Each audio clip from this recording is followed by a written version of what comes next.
John Severus Snape Thorne, you were describing to me earlier on the dark arts of the bow hold. Yeah, so this is something I like giving things names, and the dark arts, I like this because you can't see it, and yet it's going on constantly in the bow hold.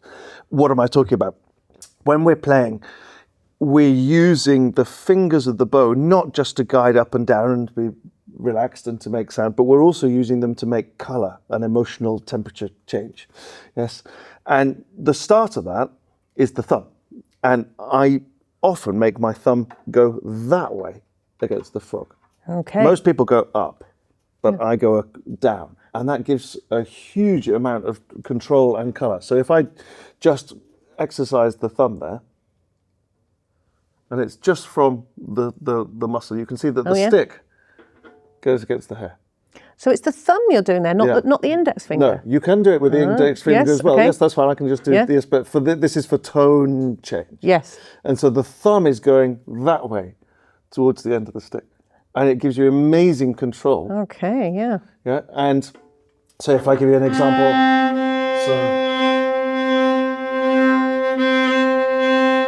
can be more subtle about that and really change. It gives you an emotional change. Yeah. Obviously, if you then do that with vibrato as well, it changes again completely differently. Yeah. And so that's starting from the thumb. So that's the first dark art because you can't see it. The next one is that I'm also using this ring finger.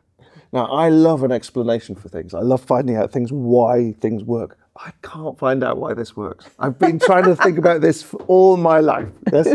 But it makes a huge difference. So I'll share it with you.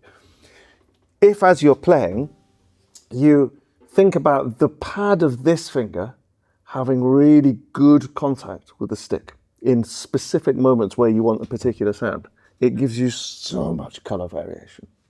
So it's like a little bit of an extra gas, a little bit of extra. It's not just power, it's width, it's gorgeousness. It's like having a little bit of Haribo on top of the sound. Yeah. Yes, it's that sort of, so this is just without. Sounds nice. Yeah. Now.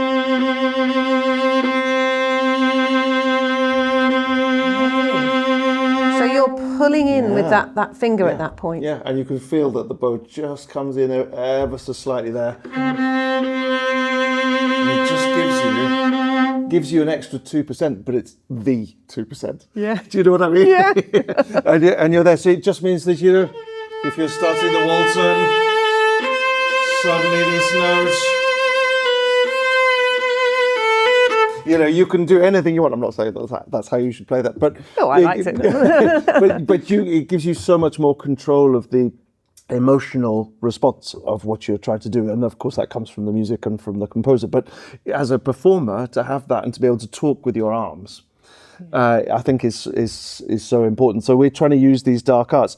You can also use second finger a little bit, but it has less noticeable effect. But mainly, as you're coming up the bow, these two fingers often want to come up, and you do that. So if you keep them really down and with a good, I'm not holding, they're incredibly loose. My hand is very, very, very, very loose. So there's nothing there, there's no holding at the bow. But you can, with these two, they are. And with your second finger also, it's just from towards you. It's just a gentle, it's like, squeezing an orange. It's just a gentle. You're not holding it because it would crush the fruit. Yes. It's just gentle. And you can use that with combination of vibrato, bow speed, point of contact and everything else as an extra set of colours, which is what we do. Lovely. Dark arts, you heard it here first.